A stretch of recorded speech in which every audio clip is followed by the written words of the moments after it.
NASA, back in the 60s, John F. Kennedy, JFK is like, hey, we're going to the moon, right? Like he made this as a thing that before the end of the decade, we, US, were going to put somebody on the moon. And one of the things that when he made this big thing and they funded NASA, they said we have to have a pen that can write right side up, upside down, in extreme heat, extreme cold, and in gravity, and also with no gravity. And so they actually did this pen. And then, again, if we were live in the room, we're like, hey, how much do you think they spent on this pen?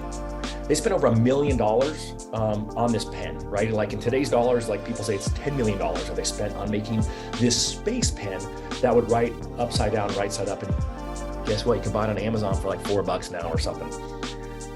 Now this, I don't speak Russian, maybe you do, but this says whatever their version of NASA is in Russian. And so at the time we were racing against Russia, who had put someone in orbit before the US space program did. And guess what? They had the same problem. They needed to have the ability to write in upside down, right side up, extreme heat, extreme cold, gravity, no gravity. But they didn't have this big budget that America had. So what they did was they used a pencil, right? And so again, I want you all to be thinking as we go through this pencil, not pen. I'm trying to break this down. Now, there's a little bit of a pen part here. So when I get to the pen part, I'll tell you, you can ignore this pen part. Like that's going to be for those of you who want to take it to the next level.